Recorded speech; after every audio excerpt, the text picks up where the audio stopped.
how much activity do we need to be doing to keep our Right. engine running smoothly? Well, Mhm.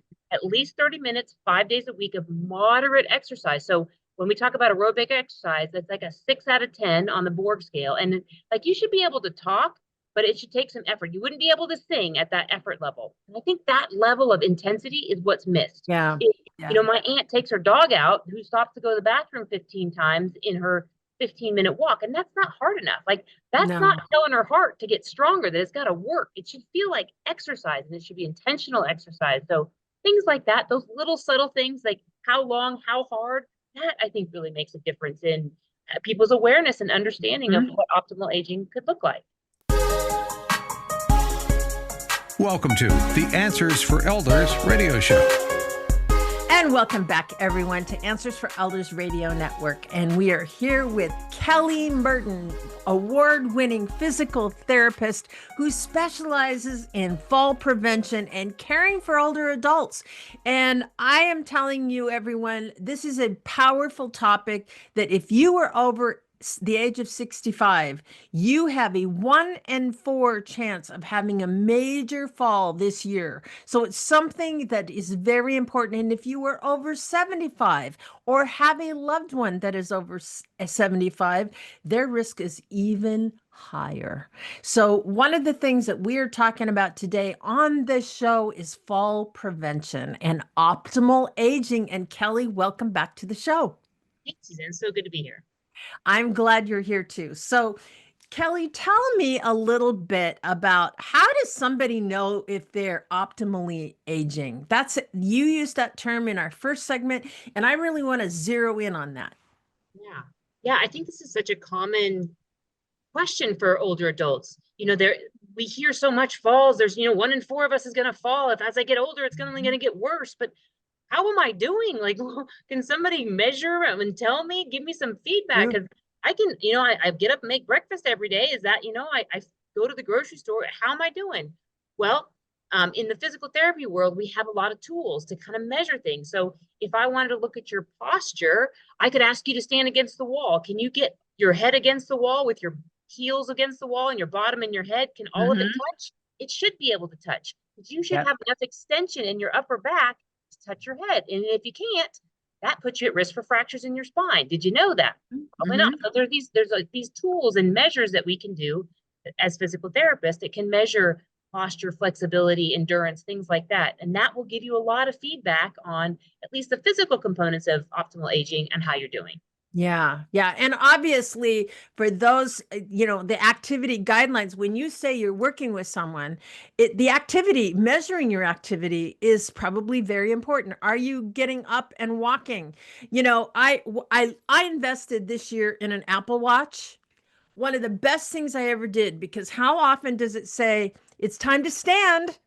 It's time to get up, because I get wrapped up in my work or I'm sitting too long. And I find if I'm sitting too long, I stand up and I'm not moving as well. I'm not doing it as well. So I'm trying really hard. Again, if it says it's time to stand, I don't care what I'm doing. Even if I'm watching a movie, I can press pause, get up and walk around the house, and then come back and sit down. Yeah. And I think what you're speaking to is like that awareness piece. We are hmm also we're consumed. You're passionate about the work that you do, and you don't realize You you don't haven't stood up realize. for 2 hours or whatever. And so little devices like these watches are so helpful.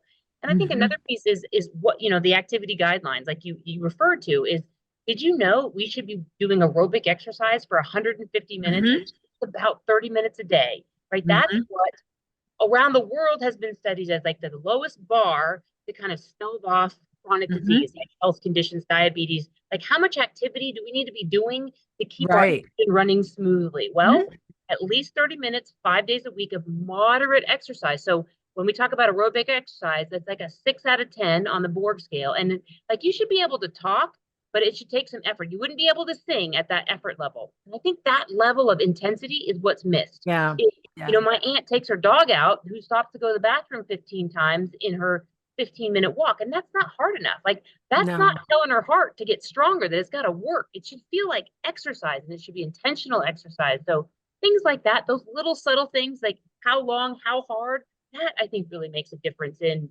people's awareness and understanding of hmm what optimal aging could look like. Absolutely. And the way you talk about it, obviously, is, you talked about the guidelines of 30 minutes a day. That seems like not a lot. And yet when it comes down to it, we forget. Yeah. We have lived busy lives, but our busyness needs to be done in a different way. But then again, Kelly, I'm going to ask you this. So, what if somebody has arthritis? They can't necessarily, get up and walk fast or something like that. How do you suggest they can do aerobic type activity? Yeah, I would then look at, okay, so walking is too much weight bearing. There's too much joint Hmm. pain with that. What can we do that can get my heart going that isn't going to stress my joint as much? First thing comes to mind, the pool. Do you have access to a pool? But a pool, it takes a lot of rigmarole and you have to have one. So that's first option. And then what about a non-weight bearing activity? Biking, recumbent bike, the gym, something like that, or like a little step machine when you're sitting down, Hmm. or an elliptical device. Like, so then we got to get creative on, I come up with ideas on how can I make the weight bearing process to take out the joint pain. And then you Sure. tell me, I hate that. And then we come back and we have to figure it out again. So that's how the teamwork kind of works together, is Hmm. we find what you like, because it needs to be something that you enjoy, because you got to do it Sure. 30 minutes, Sure. 5 times a week. So finding that, putting those two things together really helps. Yeah, I have a friend. It's great. Her spare bedroom has a bike in it with a TV on the wall, and Yes. she watches her favorite morning Yes. show every morning Yes. Me while too. she's biking. And I'm Yes. going like, Cindy, you are so smart to do that, because that's just her routine every day. And she's 3 years older than me, and I will tell you, she's in much better shape than I am. But I know that that's probably, I mean, a lot of it True. has to do with our DNA, yes. But there's also just this whole aspect of, again, what works for you. That works for her. She's a TV person. See, Yeah. I'm not.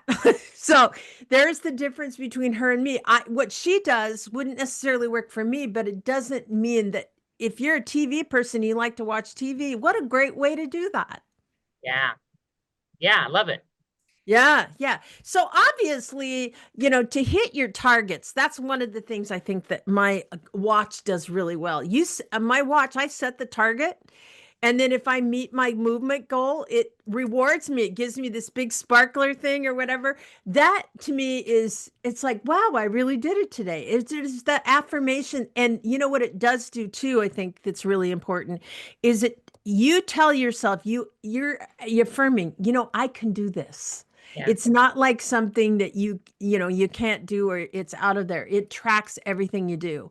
I think Yeah. this is important in having indicators like that, wouldn't you say? Oh yeah, I think that positive feedback, positive reinforcement goes such a long way, Mhm. because I'm fighting a whole world of in my head. I don't want to, I can't, it hurts too much. This is too much of a change Mhm. of my life. Like, there's all these things I have to undo. So anything to help push me forward, Right. I think is so helpful.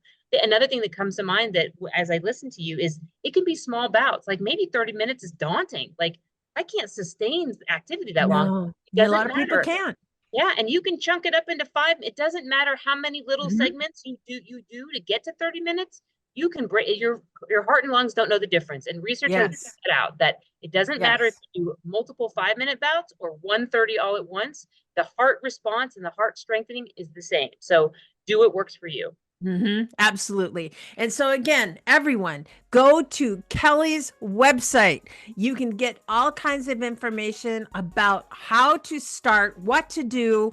And we're in our next segment. We're going to talk about how to get started. What are Kelly's top 3 tips in doing so? In the meantime, what is your website, Kelly? Groupotago.com, and that's GROUPOTAGO.com. Fabulous. Did you know that you can discover hundreds of podcasts in our library on senior care?